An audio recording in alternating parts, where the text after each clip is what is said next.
Pour l'écriture d'un programme Visual Basic, l'élève doit utiliser Excel et ouvrir le menu développeur.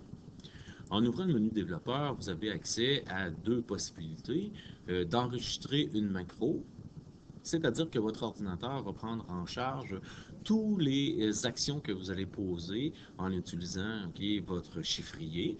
Et lorsque vous avez terminé vos actions, vous allez cliquer sur Enregistrer une macro, terminer, et vous allez avoir le programme. Mais il y a aussi visualiser le code qui va vous permettre d'ouvrir la console de programmation de Visual Basic. Première constatation, c'est que vous avez ici les différents classeurs sur lesquels vous pouvez travailler. Donc, en cliquant sur le petit plus ou petit moins, il va fermer les différentes classeurs, les différentes boîtes et les différents classeurs. Présentement, on va travailler sur le classeur numéro 3, donc la feuille numéro 1. Qui est ici, et nous allons avoir la table de consultation de notre développement de programme. Pour pouvoir commencer un programme, nous allons cliquer sur Insérer et une procédure. Donc, si la procédure n'est pas disponible, c'est parce qu'elle est déjà ouverte ici en premier. Un programme Visual Basic va commencer avec SUB, et puis on va lui donner un nom. Nous allons nommer C100. C'est le nom qu'on va lui donner. On va ouvrir les parenthèses et fermer, et on va cliquer sur Enter pour pouvoir confirmer le nom de notre programme. Cette procédure se termine ici avec NSUB, et le nom qu'on donne à notre programme s'appelle le C100. À l'intérieur, entre sub et unsub, nous allons écrire évidemment notre programme. Première chose, on va tab sur notre clavier, et il va se placer sous notre titre. Et nous allons commencer à écrire la plage que nous voulons sélectionner avec le parenthèse et le mot range plus la cellule C100 que nous voulons atteindre en fermant les guillemets et la parenthèse. Et nous allons mettre le point pour rappeler la fonction, et nous allons la nommer select puisque nous voulons sélectionner la plage. Attention, select pour ne pas faire d'erreur dans votre mot. Et nous allons tout simplement exécuter, voir si ça fonctionne. Et voilà, ici, il nous rend de C à 100. Il nous est rendu à la bonne cellule que nous voulions. Par la suite, on va utiliser un deuxième mot pour pouvoir insérer une autre procédure. La deuxième procédure, on va la nommer, par exemple, le C, on va l'envoyer à 6.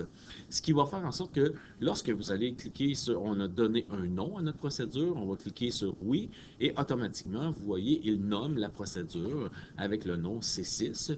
Tout ce qui reste à faire, c'est une tabulation. On va le dire range. Et qu'est-ce qu'on veut faire dans la cellule qu'on va sélectionner? C6, avec l'ouverture des guillemets et l'ouverture de la parenthèse. On veut retourner donc à select, à cette cellule. Et on va l'exécuter pour voir si elle fonctionne. Et on peut constater qu'elle nous envoie à C6. Donc, nous avons écrit nos deux premiers programmes qui s'appellent C100 et C6. Et vous avez remarqué qu'il a pris un sub pour commencer. C'est le langage de Visual Basic qui exige de commencer notre programme avec ce mot-là. Donc, voilà pour l'ouverture de la console pour l'écriture de vos deux premiers programmes. Maintenant, lorsqu'on va fermer la fenêtre de la console, et puis nous allons revenir dans notre écran. Ce que nous allons faire maintenant, c'est d'associer notre programme à un bouton pour qu'il soit fonctionnel. Donc, on va venir dans le développeur et utiliser Insérer, un contrôle de formulaire. Donc, on va choisir le premier ici qui est le bouton, et on va venir tout simplement cliquer, maintenir notre clic pour créer le bouton. La grosseur est importante, c'est la grosseur de votre bouton qu'on pourra retravailler, et vous demande d'associer à ce bouton la procédure, donc le programme qu'on a identifié. On veut que ce soit le programme C100, puisqu'il va dire, OK, le bouton va nous envoyer à la cellule C100.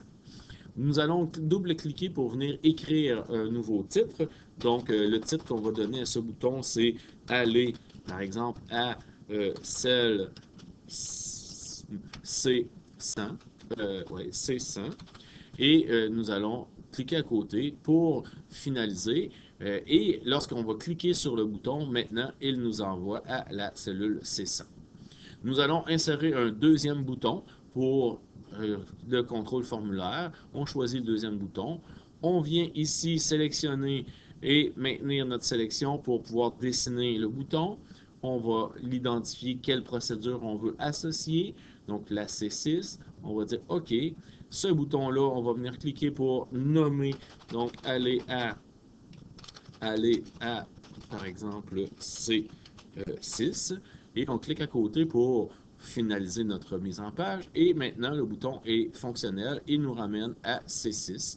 Donc, on est rendu à la C6. Et on pourrait créer ici, maintenir le clic pour la zone B2 à F7. Et nous allons appliquer maintenant l'accueil, tout simplement le couleur bleue qu'on veut donner à cette plage-là. Et notre plage bleue, maintenant, elle est construite. On va juste replacer le bouton.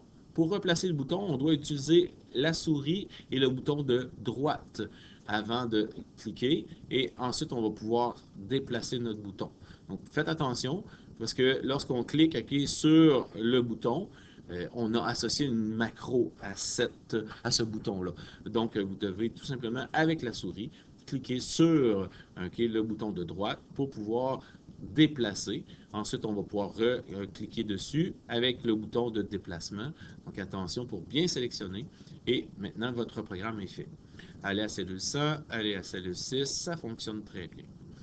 Je demande ici d'écrire en plein milieu à la cellule D4, on voudrait écrire bravo.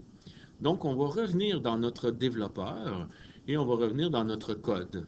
Ici, lorsqu'on revient à C6 Select, on va lui demander de range, et donc à la cellule C6, et on va cliquer pour donner une valeur, donc la valeur qui value, on va dire égal. Maintenant, on va ouvrir la parenthèse, les guillemets, bravo.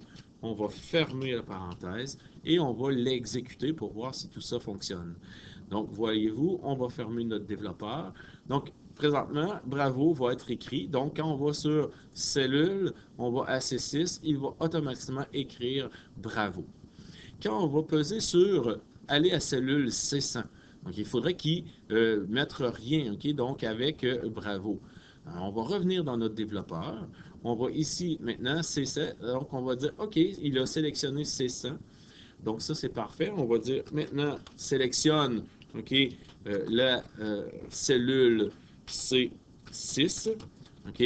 On va dire point OK, clear contain, donc C6 clear contain, et voilà, donc automatiquement il va nous renvoyer, on va l'envoyer ici, comme ça, et si on vient voir, OK, en haut, donc vous revenez à notre C100, il nous a enlevé le mot bravo. Donc quand on va peser sur cellule, il nous envoie à C6, et lorsqu'on pèse sur C6, il nous envoie à notre plage bleue qui est écrit bravo. Donc, vous voyez, et ce bravo-là, il va être effacé lorsqu'on va peser sur le bouton « Aller à C100 ». En cliquant dessus, si on revient voir en haut, donc vous voyez, il a effacé C100. Voilà pour le travail à effectuer. Et puis, la dernière chose, c'est qu'on pourrait nommer également